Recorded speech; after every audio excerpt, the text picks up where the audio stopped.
안녕하십니까. 시대전환 양원관입니다. 오늘은 불평등 기후위기, 문제는 자본주의야라고 하는 큰 주제에 세 개의 대담이 있었는데요. 세 가지 대담을 총화해서 오늘 대담을 이야기로 좀 풀어볼까 하고 있습니다. 지난 세 번째 과정에서 자본주의에 대하여라고 하는 것을 얘기를 하셨고요. 그 다음에 자본주의를 넘어서 그리고 불평등, 기후위기 어떻게 넘을 것인가에 대한 얘기를 했습니다. 충분한 이야기를 못해서요. 오늘 다시 다른 백년 명예이사장이신 이래경 선생님을 모시고 자유롭게 프리토킹 오늘 대담하도록 하겠습니다. 안녕하셨어요? 저도 뭐 얘기를 통해서 반추도 하고 공부도 하고 생각하는 시간을 갖겠습니다. 지난번 세 개의 대담 또는 발제 내용이 다시 들어보고 제가 한 3번을 들어봤거든요. 다시. 근데 굉장히 들으면 들을수록 뭐라 그럴까 크게 얘기하시면서도 구체적인 데이터로 또 말씀하셔서 저한테는 굉장히 좋은 학습과 공부가 됐습니다. 다행입니다. 그런 점에서 오늘 대담이 그 발제된 내용들을 좀 더 심화시키고 좀 알기 쉽게 서로 공감하는 자리가 됐으면 좋겠습니다. 먼저 첫 번째 대담이 이제 자본주의에 대하여라는 신자유주의 이야기했고 이제 신자유주의를 중심으로 이렇게 하셨죠. 대담 과정에서 이번 큰 주제가 이제 불평등, 기후위기, 문제는 자본주의야라고 이제 제목을 말씀드렸더니 바로 그겁니다라고 말씀을 해주셨어요. 정확하게 짚으셨다. 문제는 자본주의다라고 얘기를 해주셨고 그 자본주의 전체 과정들에 대한 얘기를 해주셨어요. 그런데 이제 그 대목에서 이게 이제 자본주의가 보통 역사주의적, 사적 유물론적 측면에서 보면은 필연적인 것이었다. 필연적이다라고 하는 사적 유물론적 관점이 있었는데 그렇지 않다라고 하는 말씀을 해주신 부분이 다시 한번 또 기억되고 또 그게 어떤 의미였을까라고 하는 것을 다시 한번 말씀 여쭙고 싶더라고요. 자본주의의 핵심이 사적인 재산권, 사적인 소유 문제도 있지만 이제 개인주의 내지는 자유주의죠. 그래서 여기서 핵심적인 중요한 개념이 자유주의인데 지난 300~400년 동안 자유주의가 굉장히 중요한 역할을 했습니다. 그 근대화라고 현대화라고 해서 개인의 존엄과 인권과 자유를 확장하고 그것이 경제에 들어와서 인류 역사에서 그 과거에 없었던 고성장을 하면서 인류 전체가 행복할 수 있는 물적 기반, 생산, 산업 기반을 구축하는데 자유주의가 엄청난 역할을 했죠. 그래서 실제 지금 인류가 만들어내는 부가가치가 판단에 따라서 80조 달러에서 100조 달러거든요. 그럼 인류가 지금 뭐 80억이면 1인당 10,000불이 넘는 수준이죠. 그래서 그 부를 공정하게 나누면 인류 전체가 다 행복해질 수 있는 쪽이에요. 그런데 현실은 인류 중에 한 20억 인구가 아주 극빈 상황이 있죠. 그 정도가 아니고 미국이 세계 최강 국가인데 1인당 GDP가 7만 불인데 그 미국의 20%, 약 5천만 명이 소위 푸드뱅크, 공공에서 제공하는 음식물 제공을 받지 못하면 생계를 해결하지 못하는 상황까지 있어요. 이것이 자유주의가 갖고 있는 두 측면이거든요. 근데 그 자유주의를 그 나쁜 측면을 극대화시킨 게 신자유주의고 거기서 끝난 게 아니고 이것이 지구의 그 생태적 조건과 기후 위기까지 하면서 인류 생존 전체 위기로 온 거죠. 근데 그런 자유주의에 대한 반성이 사실은 19세기에도 있었어요. 그게 이제 신자유주의가 아니고 그때는 새로운 자유라고 했습니다. 뉴 리버럴리즘이라고 그래서 그 자유주의를 넘어선 하나의 그 공화주의, 공동체주의, 함께 상생하자고 하는 얘기들이 서울 아파에서 있었습니다. 그 대표적인 게 뭐 토인비 같은 양반이죠.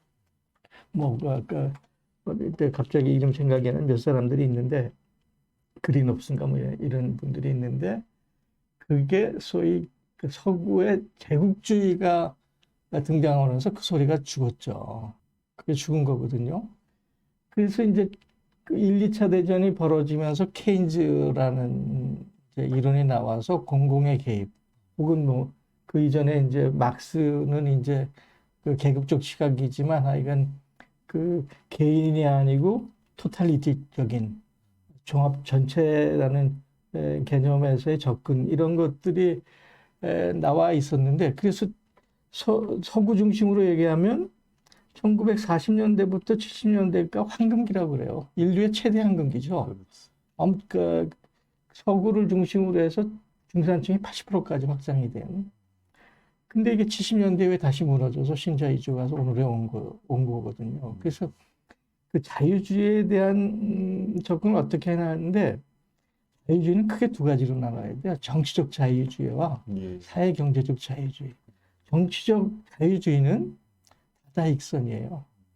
근데 거기도 물론 이제 존 롤스가 저기론을 통해서 그 진보적 자유주의라는 개념을 정립을 해서 세 가지 원칙을 제시를 했는데 이 자유주의가 시장, 경제, 사회로 들어왔을 때 그것이 한 개인의 탐욕과 이기적 성격이 아니고 그 전체 사회, 국가 혹은 뭐 지구촌 전체의 상생적 개념으로 접근해야 되는데 그게 지독한 개인의 탐욕적 이기주의로 그 제한된 것이 인류의 재앙으로 작동했다고 그렇게 봅니다.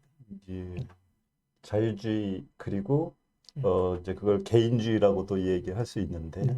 거기에 플러스 되어져서 함께 얘기되어졌던 게 이제 사적 소유라고 하는 측면인 거지 않습니까요? 그래서 이게 사적 소유를 어떻게 볼 거냐라고 하는 문제가 사실 자본주의의 이게 자유주의라든가 개인주의라고 하는 문제는 이데올로기적인 측면이고 제가 볼 때는 경제적 측면이나 생활적 측면에서 보면 소유의 문제에 관련해서 어떻게 할 거냐라고 하는 문제가 인류에게 있어서 굉장히 중요한 쟁점이었을 것 같아요. 그건 아마 영원히 해결하기 어려운 그러니까 인간은 육체적으로 개별화되어 있죠.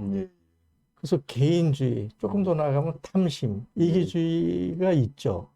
그런데 동시에 인간이 이렇게 동물계에서 나와서 만물의 영웅이 된 건 함께 할 수 있는 협력, 상생, 어떤 문명을 이룬 건 공동체적인 성격이 있는 거거든요. 그러니까 개별자인 개인과 공동체, 사회, 국가라는 이 두 개의 갈등은 아마 인류사가 있는 게 영원한 변주적 주제일 거라고 생각합니다. 근데 그 개인화된 이기심이 긍정적으로는 에너지죠. 열정을 이뤄내고 헌신하게 되고 노력하게 하는 자기를 끌어가는 힘인데 열정과 개인적인 그 헌신이 함께 사회가는 사회, 국가, 지구촌에 하모닉하게 조화롭게 하는 문제는 결국 정치의 문제고 제도의 문제고 문화의 문제거든요. 그러니까 그 두 개를 어떻게 조정해내느냐. 개인의 열정을 정치를 통해서 제도를 통해서 문화를 통해서 상생할 수 있는 저기로 만들어내느냐 하는 것이 문제의 가장 중요한 포인트라고 봅니다.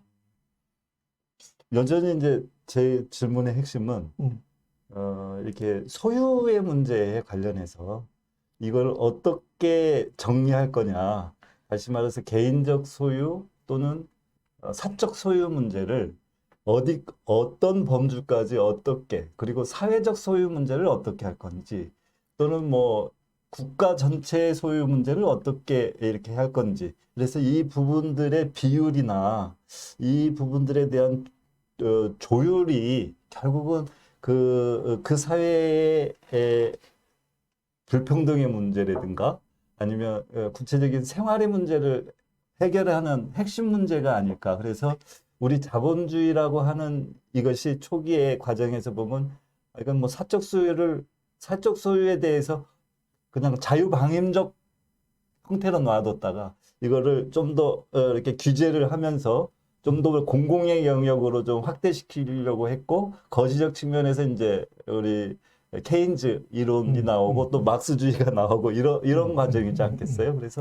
결국은 이 자본주의라고 하는 상황을 인정하더라도 이 속에서 제기되어지는 불평등의 문제를 해결하기 위해서는 결국은 소유 문제와 관련한 개인 소유, 사회적 소유, 국가적 소유의 문제를 어떻게 조율을 할 것인지, 어떻게 비율로 정리할 것인지라고 하는 문제가 쟁점이 되지 않을까라는 생각 때문에 여쭤보고 뭐 있는 겁니다.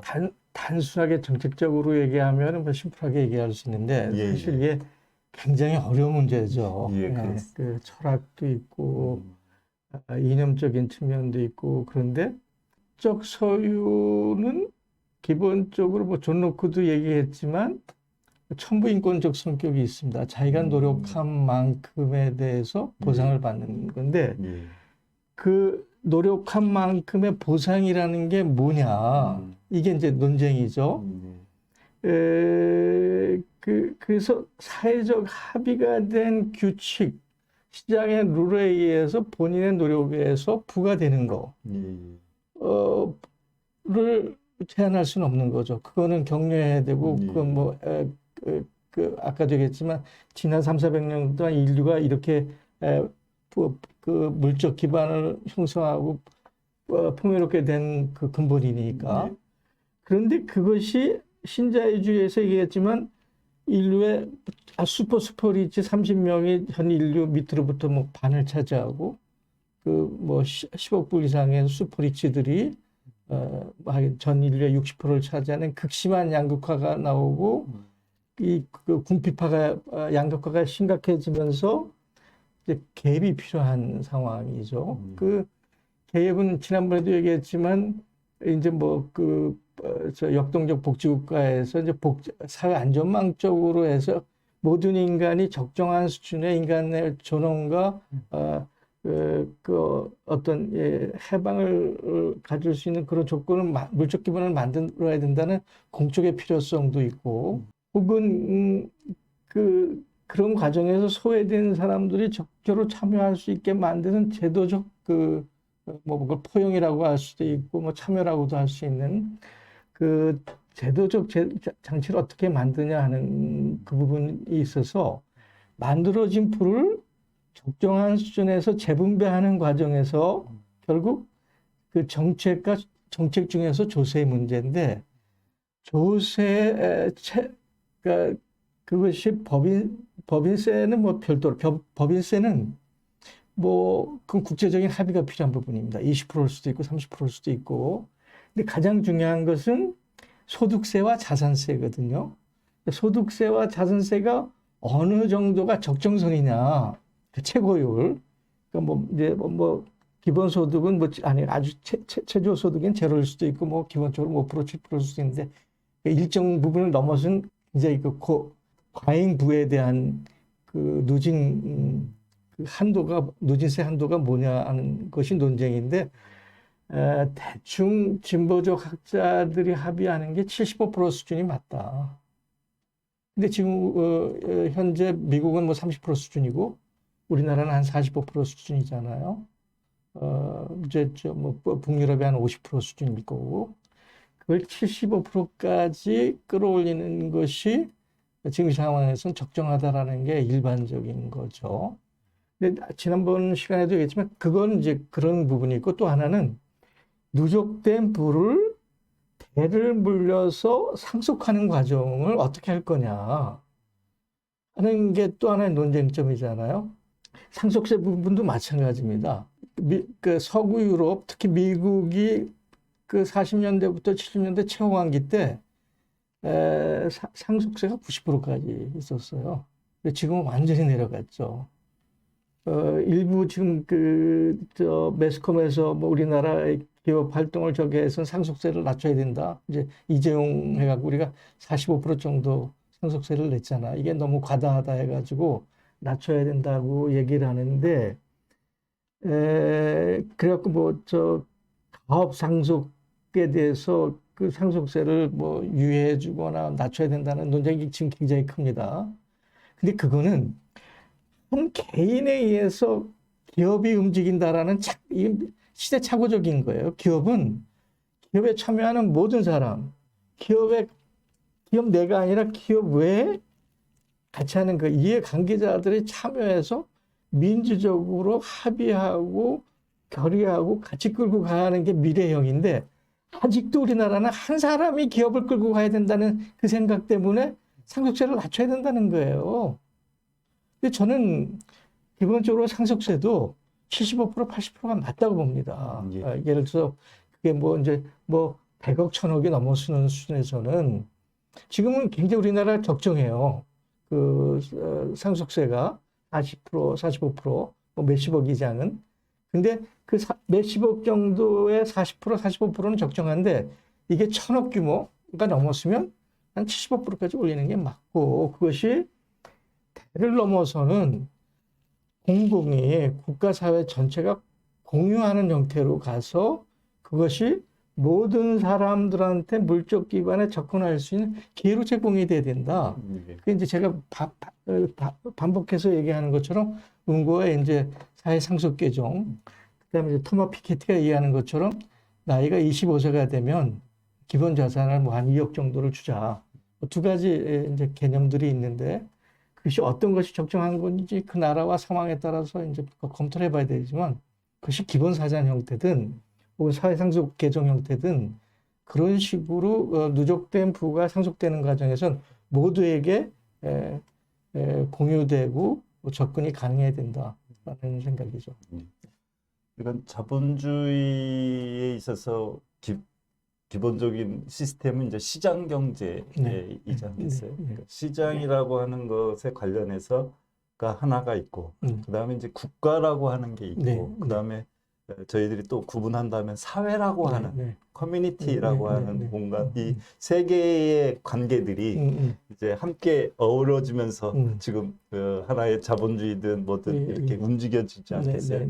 그런데 이제 일방적인 측면에서의 시장에서의 특히 방임 이 형태로 되면서 이제 자본이 이 시장을 주도하고, 이 자본이 시장을 주도하면서 국가와 사회를 전반적으로 또 이렇게 지배하게 되고, 또 뭐 이렇게 압도해 나가는 이런 형태의 구조가 지금까지 이제 신자유주의의 극도로 와 있지 않겠어요? 그래서 이 부분들에 대한 이제 대안으로 지금 이제 서로 말씀하신 게 이제 시장을 넘어서서 시민사회 경제 또는 시민경제론 이렇게 이제 다음 주제로 말씀을 하셨는데, 그 지점에 대해서 한번 좀 더 개략적인 얘기를 다시 한번 해주시면 섹터론으로 얘기했죠. 제1섹터, 제2섹터, 제3섹터 얘기했는데, 기본적으로 시장을 보는 개념을 제가 세 가지로 나눴습니다. 하나는 모든 것을 결정하고 해결하고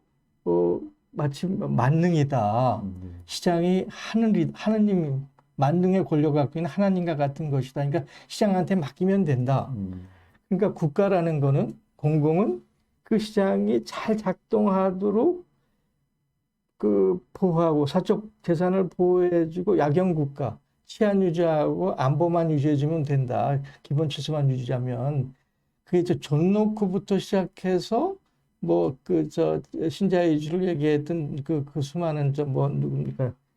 갑자기 생각하니까 크루그만이 아니고 프리드만이 등장한 하이에크 이런 사람들의 이론이었죠. 그것이 가져온 게 이제 신자유주의, 지금 아주 극악한 상황이고, 인류가 존재하기 어려운 상황까지 왔죠. 그것에 대한 반론이 이제 코디네이티드 마켓 에코노미가 조정 개입의 이론이죠. 시장 이론. 이제 케인즈부터 시작해서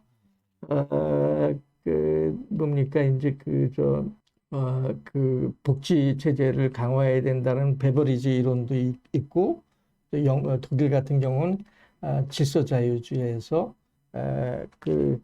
그 공공의 질서 안에서 시장이 작동해야 된다. 뭐 이제 이런 건데 거기도 마찬가지로 시장이 기본적으로 법치고 옳다. 근데 시장이 과잉이 돼서 물이 넘치거나 홍수를 내는 것처럼 재앙을 가져오는 것처럼 수로를 잘 만들어서 물이 제 길로 가도록 공공이 일정 부분 통제하고 개입하고 가이드를 해야 된다. 그게 이제 그 조정 개입 시장 이론이죠. 근데 저는 그걸 넘어서야 된다. 시장이 존재하는 건 뭐냐? 그것이 개인이든 사회든 국가든 인류든 모두에게 행복의 조건을 마련해주고 자유해방의 그 여건을 만들어주는 것이 목적이라고 그러면 시장은 법칙, 그 시장의 법칙이고 시장을 신앙처럼 믿어서는 안 되고 시장을 하나의 툴, 그거를 실천하기 위한 그 도구로서 작동을 시켜야 된다. 시장이 그런 아까 얘기했던 개인이든 전체 인류든 행복이나 자유의 조건을 제약하고 파괴하고 그걸 방해하는 장애 요인으로 올 때는 시장을 제약하고 재해석하고 제한해야 된다.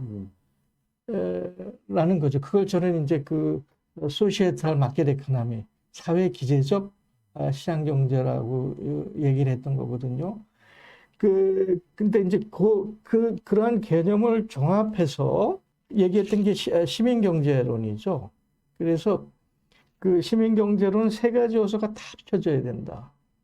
시장이 갖고 있는 부정적인 측면도 있지만 시장이 갖고 있는 근본적인 기능은 자원을 잘 배분하고 그걸 효율적으로 조직해내고 혁신의 방향을 제시하는 게 시장의 장점이거든요. 그럼 시장의 장점을 취하자. 그 다음에 공공이 갖고 있는 영역은 그 많은 이해관계가 충돌하는 것을 조화롭게 조정해내고 합의해내고 올바른 방향으로 이끌어내는 그 상생의 합의 질서를 만들어내는 그걸 이제 집행할 수 있는 강제력을 갖는 게 제1차 영역, 공공영역, 정부 영역이잖아요. 그걸 조정해내고 올바른 방향으로 이끌어내갈 수 있는 강제력적인 부분을 가진 제1차 영역의 역할을 해야 되고, 그럼 그것이 추구하는 것이 뭐냐? 시민사회의 덕성이라는 거죠. 근데 개인주의는 인간이 단자적인 거예요. 나 개인이에요. 그러니까 상대는 잘못하면 대상이고 경쟁 상대이고 극복해야 되는 걸로 보는 건데, 시민사회로 들어오면 개인은 개인이 아니고 인간이죠.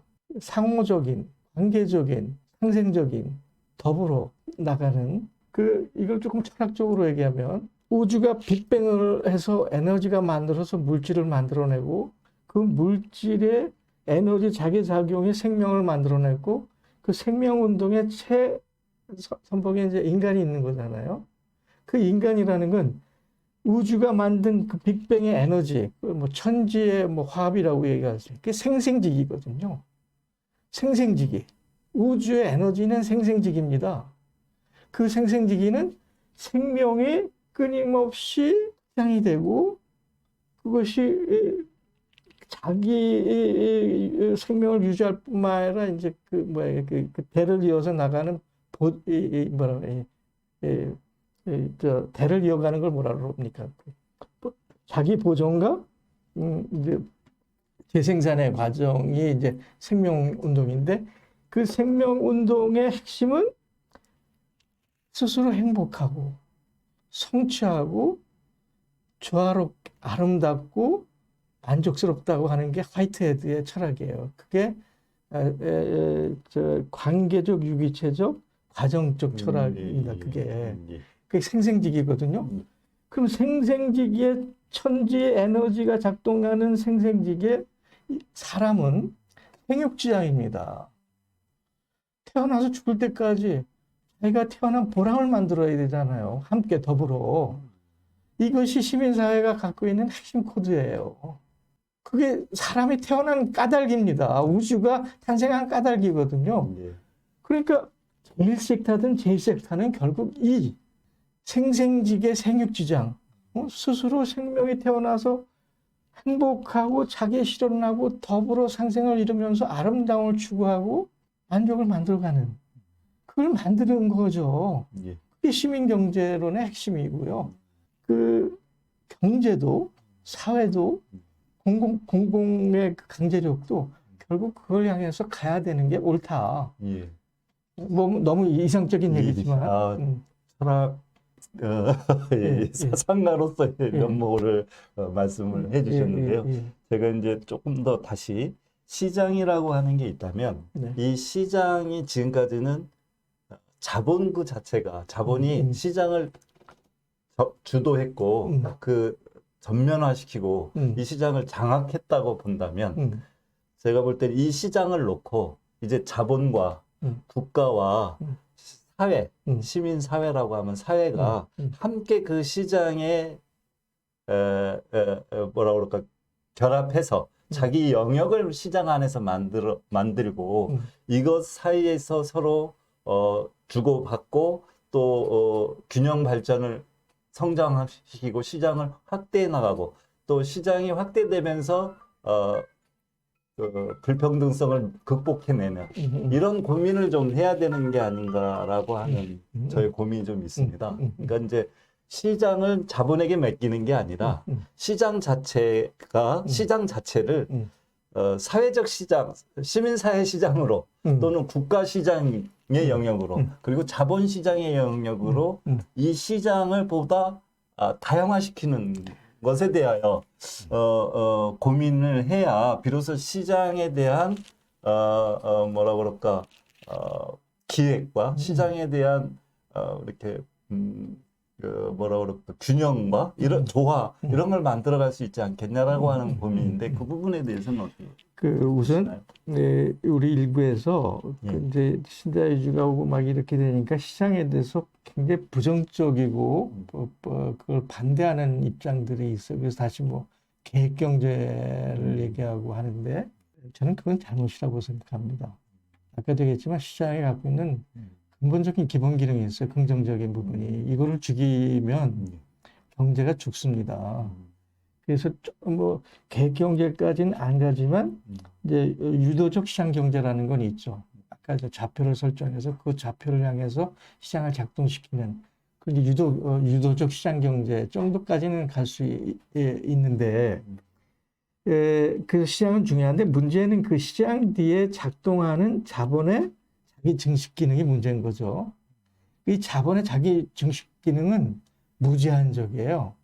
그걸 이제 볼라니는 멈추지 않는 맷돌, 악마의 맷돌이라고 표현했고 중국에 아주 재미있는 그 고사가 있어요. 괴철이라는 얘기 들어보셨어요? 들어봤습니다. 괴철이라는 괴물은 있는데 너무 식욕이 왕성해서 자기 눈앞에 있는 걸 다 잡아먹는 거예요. 돌도 씹어먹어요. 모든 걸 씹어먹는데 다 먹다 보니까 없어졌잖아요. 그러니까 다 먹고 나니까 이제 남은 게 자기 몸이에요. 다리도 씹어먹고 팔도 씹어먹고 몸체도 씹어먹어서 결국 남은 거 자기 입밖에 안 남아. 이게 중국에 나오는 괴철이라는 고사인데 지금 자본의 장식이 여기까지 온 거예요.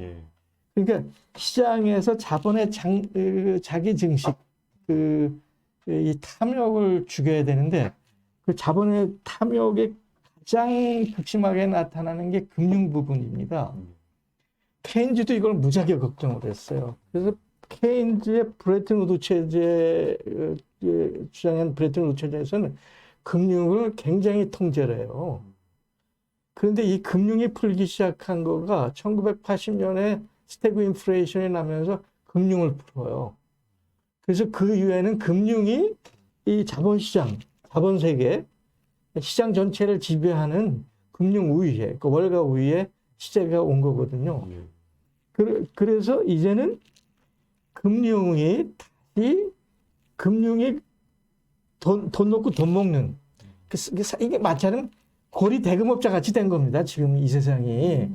그게 아니고 금융이 다시 원래 그 재화와 서비스를 적정하게 생산하고 유통하고 활성화되게 하는 윤활유 역할, 그 혈액 역할을 할 수 있도록 금융을 제자리로 돌려야 되는 게 두 번째 문제고요.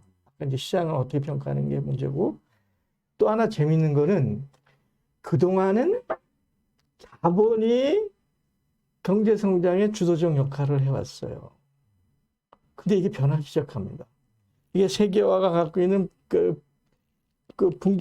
부정적인 측면도 있지만 긍정적인 부분이 세계화하는 과정에서 ICT 기술이 발달하고 새로운 첨단 기술들이 등장했잖아요. 그러면서 나오는 게가 이제는 경제 활성화나 성장의 자본보다는 기술, 혁신 요소가 훨씬 커집니다. 총요소 생산성이라고 얘기하는데 자본 부분은 점점 줄어들고 과학과 혁신 요소가 점점 더 주도하게 되죠. 근데 그 4차 산업혁명이라고 표현하지만 이 지식경제라고도 얘기하는 이 ICT를 중심으로 한 지식경제 혹은 4차 산업경제에서 핵심은 공유예요. 참여하고 공유하고 혁신하면서 힘이 세집니다. 근데 기존의 자본시장은 그게 말 제로섬입니다. 열이 있을 때 내가 9을 가지면 상대방은 하나밖에 못 갖는 그 치열한 경쟁, 대립, 갈등에 누가 더 많이 갖느냐 뺐느냐 하는 싸움인데 이 혁신 경제, 지식 경제로 오면 서로 공유해야 힘이 커지는 거예요. 혁신을 해야 커지고 혁신에는 참여가 필요하고 열정이 필요하고 함께함이 필요한 거죠. 그러니까 자연스럽게 인류 미래의 과정은 자본이 아니고 그런 제로섬이 아니고 윈윈적으로 함께하고 공유하고 혁신하고 서로 할 때 힘이 세지는 새로운 방향에 열린 거예요. 이게 이제 우리가 추구해야 되는 경제 정책이든 사회 정책의 핵심이 된 거죠. 그러니까 이제 그러한 공유, 네. 그다음에 융합, 네. 협력, 네. 그다음에 혁신 이런 네. 지식 경제 이런 등등을 예, 예. 그러니까 이런 부분들이 결국 시장에서 진행이 되지 않겠어요? 근데 이제 시장인데 이 아까 시장의 이제 시장이 갖고 있는 역할을 어떻게 가이드하고 활성화하고 제대로 방향을 갖게 하는 거는 그 제도죠. 예. 제도는 공공의 영역입니다. 그 제도는 어떻게 만들어지나? 정치적 합의에서 이루어지는 거죠. 그 정치적 합의는 어디서 만들어지나? 결국 시민사회의 자기 각성과 수준에 의해서 만들어지는 거죠. 그 시민사회의 수준이 어디냐? 시민사회가 얼마나 각성하고 참여하고 학습하고 실천하느냐에 따라서 공공의 영역이 그런 제도를 만들어내고 강제력을 집행하고 그거에 의해서 시장이 활성화되는 거죠. 그쪽 방향으로. 예. 거기에서 시민사회라고 하면은 좀 더 거기에 이제 뭐라 그럴까 그게 이렇게 둘이 이렇게 잘 안 잡히는 개념일 수도 있을 것 같아요. 그래서 시민사회라고 하는 것을 조금 더 이렇게 좀 뭐라 그럴까 사람들이 쉽게 이해해야 할 수 있는 것으로 표현하면 뭐로 어떻게 정의 내릴 수 있을까요? 굉장히 보통은 커뮤니티 어려운 주제죠. 예, 뭐 커뮤니티라고도 얘기하고 그 시민사회는 쉽게 말하면 우리 삶의 터전이죠. 우리가 일상적으로 가족도 있고 이웃도 있고 또 친구도 있고 아니면 지역사회도 있고 그 국가사회도 있고 지구촌 이게 전체의 저기가 이제 시민사회죠. 그러니까 그게 지금 운동하시는 풀뿌리 운동부터 시작해서 지구촌 영역까지 전체를 이제 어울러서 얘기할 수 있는데 가까운 데일수록 중요한 거죠. 사실은 그 가까운 데부터 가족부터 자기 마을 지역사회서부터 이게 확장되는 게 시민사회의 핵심은 공동체성 뭐 이런 건가요? 협력, 관계성이죠. 관계성인 거죠. 상호적 관계성, 네, 서로 상생하고 서로 돕고 그리고 서로 살리고 서로 그 속에서 행복해지는 이 관계성, 관계의 틀을 시민사회라고 본다면 그러면 이제 이 시민사회가 어떤 거냐에 따라서 국가에 대한 공공의 영역이 달라지고 그리고 그 그것의 힘으로 또 시장의 영역에서의 또 역할과 또 그 조화가 좀 달라질 수 있을 거라고 보면 이 시민사회의 성숙이 결국은 우리의 지금의 제기되어지는 불평등 문제나 기후변화 문제와 관련해서 이렇게 해결되어야 될 키워드다. 아니면 핵심 내용이다라고 시민사회가 중심이 된 시민 주권이 정치 권력을 장악을 해야 돼요. 이게 우리 아주 핵심 코드입니다. 그것이 오늘 뭐 얘기의 결론일 텐데 시민사회가 각성화되고 활성화되고 함께하는 힘이 돼서 그것이 정치 권력을 장악해 되면 그 정치 권력이 지금 얘기하는 이러한 뭐 시장이든 자본이든 뭐 이런 문제들을 해결해 갈 텐데 거기에는 이제 그 정치 제도의 문제가 있는데 지금 우리 서구 사회나 미국이나 우리가 저기 하는 게 민주주의가 아니에요. 이건 민주주의가 아닙니다. 그거는 18세기에 그때 신흥 부르주아의 자기 사적 소유권을 방어하기 위해서 만든 자기 방어적 기제를 우리가 지금 서구적 민주주의라고 하는 거. 이거를 극복하기 위해서는 그러니까 그 중에서 아주 최악이 미국과 한국이 도입하는 승자 독식의 양당 구조. 그래서 결국 한국이나 미국이 갖고 있는 민주주의는 데모크라시가 아니고 베토크라시예요. 상대방을 죽이려고 하는 극한 투쟁을 하는 정치의 장, 여의도, 뭐 워싱턴이 지금 이게 대한민국 국민을 죽이고 미국 시민들을 죽이는 겁니다. 이걸 해결하기 위해서는 제도적 민주주의를 어떻게 고치느냐. 그것이 이제 합의적 구조를 만들어내는 비례성, 연동 비례성의 민주주의를 도입해야 되는 거죠. 소수 정당의 목소리, 소수의 목소리도 같이 할 수 있는 합의적, 비례적 민주주의를 제도적으로 안착을 해야 되고 두 번째는요. 입법권을 정치권에서만 가져서는 안 됩니다. 시민 입법권이 보장이 돼야 돼요. 그런데 직접 민주주의라고 하는데 거기에는 세 가지 코드가 있죠. 하나는 잘못된 법안을 거부하고 또는 정치권이 게을러서 안 하는 부분을 시민들이 제안해서 발안해서 입법하는 과정이 있고요. 가장 중요한 거는 국정 운영의 중요한 현안에 대해서 국회가 아니고 국민들이 직접 참여해서 결정하는 직접 국민투표권을 정기적으로 해야 돼요. 1년에 최소한 한 번씩. 그래서 중요한 현안에 대해서 국민들이 직접 결정하는 국민투표권 이 세 가지가 키워드고요. 그 두 개의 부분을 실적인 내용을 갖추기 위해서는 수기적 민주주의, 참여적 민주주의, 풀뿌리 민주주의, 그걸 열린 민주주의라고 합니다. 그래서 자기가 몸담고 있는 마을부터 지자체부터 확장돼서 끊임없이 참여해서 민주주의를 경험하고 정치를 경험하고 토론하고 합의하고 절충해가고 결정해가는 그런 일상적 경험들을 만들어내는 공간들, 그걸 열린 민주주의라고 하거든요. 그래서 제도적 민주주의의 비례성, 그 다음에 시민들이 직접 참여하는, 입법하는 직접 민주주의, 일상적으로 참여하는 열린 민주주의, 이 세 가지가 함께 움직여야 시민 주도적, 시민 주권적 정치 지도가 되고 그것이 돼야 제대로 된 제도가 정착이 되고 그 제도 하에서 소위 제2차 정령형, 시장이 활성화되고 지식경제가 돌아가고 혁신이 이루어지고 결국 개인이든 사회든 인류 전체가 결국 아까 얘기했던 생육지장, 자기의 행복과 실현과 만족과 미래를 향해서 전진할 수 있다고 생각합니다.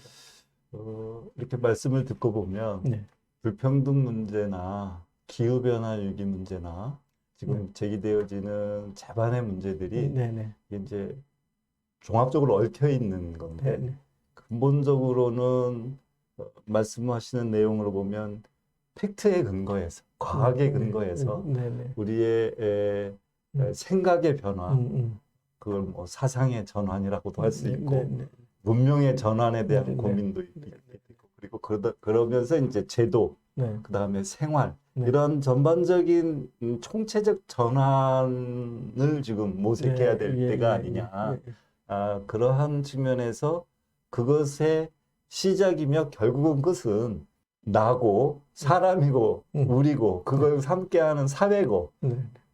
그래서 이 우리들이 힘을 서로에 대해서 서로가 함께 서로 살리는 관계라고 하는 것을 인식하는 이 사회성을 높이고 사회 협력성을 높여서 높이지 않으면 해결되어질 수가 없는 문제가 아니냐라고 하는 말씀으로 이제 해요. 그러면 우리들의 과학에 근거해서 생각의 전환은 어떻게 해야 될까요? 그 지난번도 얘기했지만 이제 그 일반적으로 그 산업 문명에서 생태 문명, 예. 그러니까 성장과 효율의 개념에서 소위 회복과 지속 가능의 개념으로 넘어가야 된다라는 이제 큰 저기가 있었는데, 사실은 이게 우리 동학이 이미 다 얘기하고 위대한 거죠. 동학의 그 삼경사상이라고 있습니다. 경천, 경인, 경물. 이 경물이 에콜로지 사상이거든요. 그 생태의 경물이라고 하면은 이렇게 존경한다는 물은 세상을 얘기하는 거죠. 세상의 모든 생태를 얘기하는 거죠. 예. 그래서 그걸 저기 하는 거가 사인여천. 모든 인간을 하늘처럼 떠받들자라는 그 존엄 사상이고 그걸 실천하는 게 유무상자거든요. 있는 사람 없는 사람이 서로 협력해서 함께 더불어 간다. 그래갖고 지금 뭐 서양 얘기할 것 없이 그 구한말에 우리 우리 선조가 깨달은 이 세 가지 키워드, 삼경 사상, 경천, 경인, 경물, 그 다음에 사인여천, 유무상자 이 생각만 우리가 다시 우리 사회의 어떤 그 뭐라 그럴까 이 사회운동, 문화운동으로 다시 살려만 내도 저는 우리 한국에 새로운 빛과 희망이 있다고 봅니다. 예를 들어서 최근에 도울 선생이 동경대전에 대해서 아주 열강을 했는데 사실 그 안에 내용이 다 있죠. 근데 거기서 머물면서는 안 되고요. 우리 선조들이 던진 거를 넘어서서 21세기 우리 상황, 우리 조건에 우리가 훨씬 더 주체적으로 응동해 나가야 되죠. 이제 동학에 대한 얘기를 하셨으니 조금 더 얘기를 드리면 이제 동학의 이 인간이 뭐 하늘과 인즉천, 뭐 인내천 이렇게 얘기를 하지 않습니까? 그것은 굉장한 평등 사상, 귀함의 사상이면서 평등 사상이고 이런 평등 사상이 이제 현대에 와서는 한국에서 생명 사상으로 또는 생명 살림 사상으로 이렇게 확대되고 심화되어져 그렇죠. 있는 것 같아요.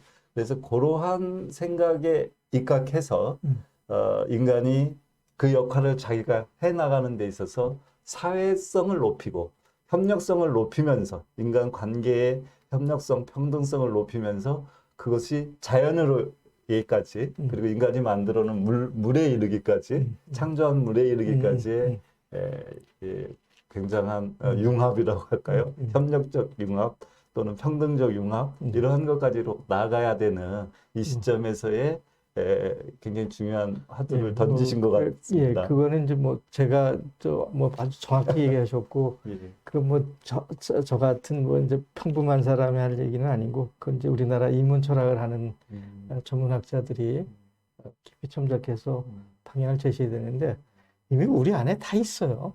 그걸 이제 발굴해야 되는데 지금 우리 정치 상황이 너무 암울하죠. 지정학적 조건이 너무 암울하죠.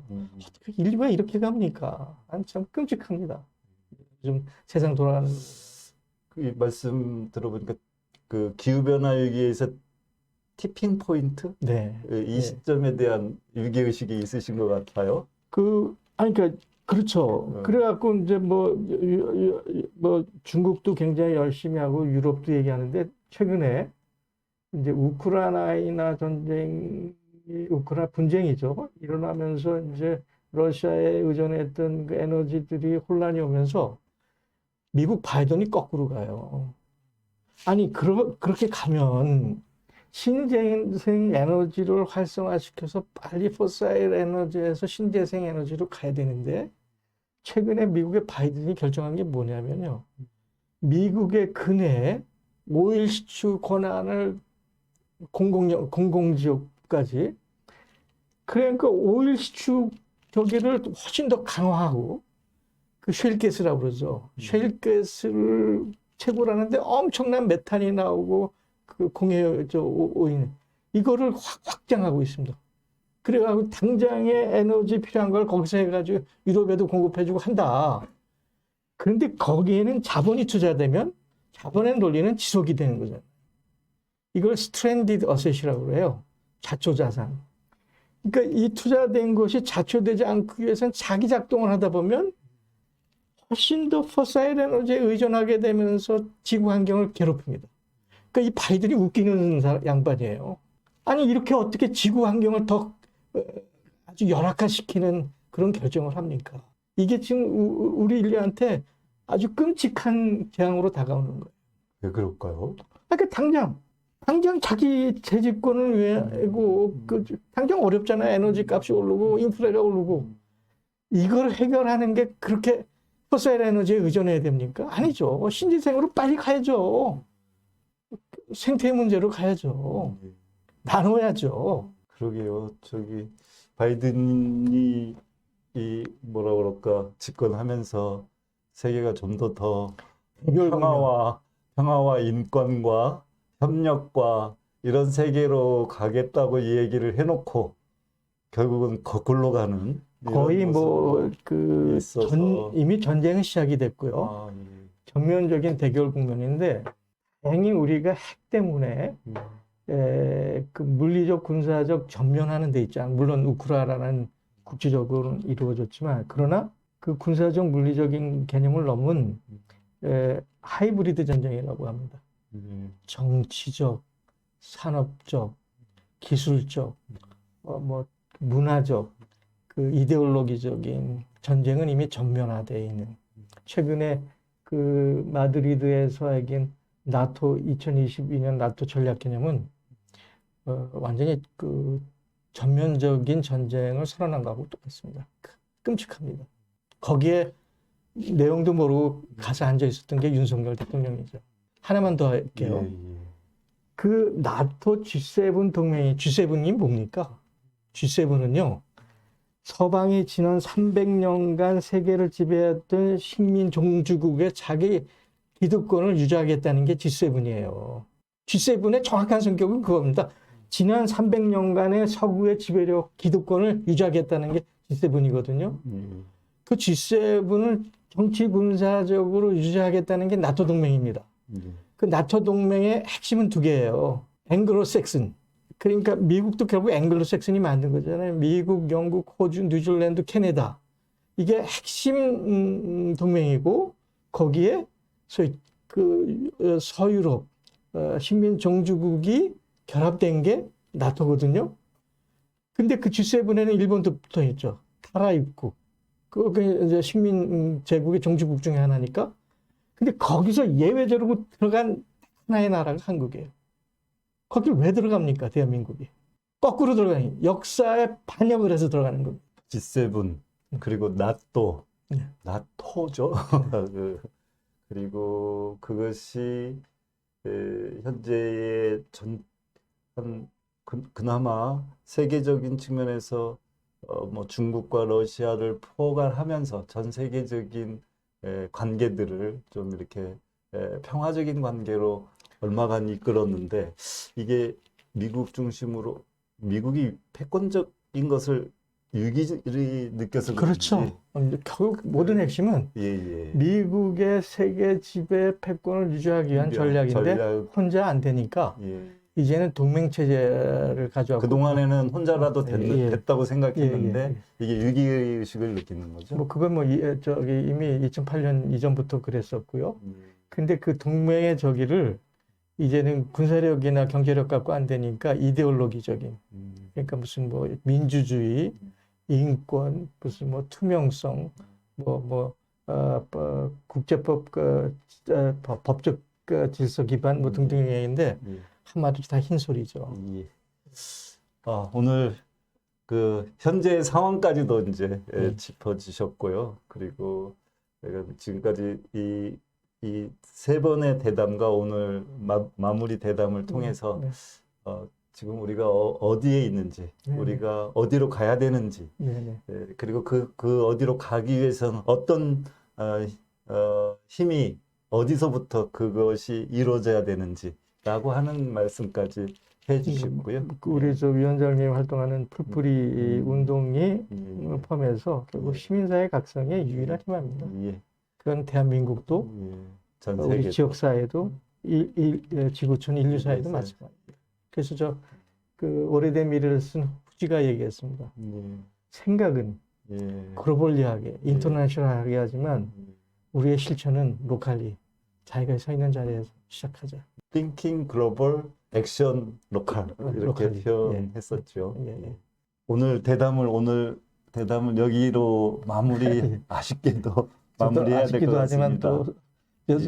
또 아주 홀가분합니다. 예.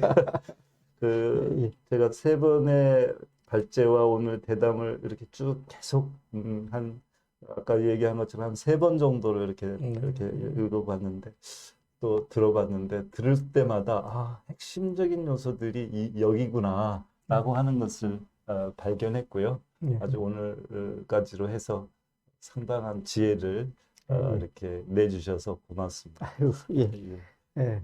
저도 즐거운 시간 항상 함께 해주신 또 시청자 여러분 고맙습니다. 오늘까지 다른 백년 명예이사장님 이내경 선생님을 모시고 불평등, 기후위기, 문제는 자본주의야라고 하는 큰 대담 주제를 마치려고 합니다. 함께 해주셔서 고맙습니다. 선생님 함께 해주셔서 고맙습니다. 저도 즐거운 시간이었습니다.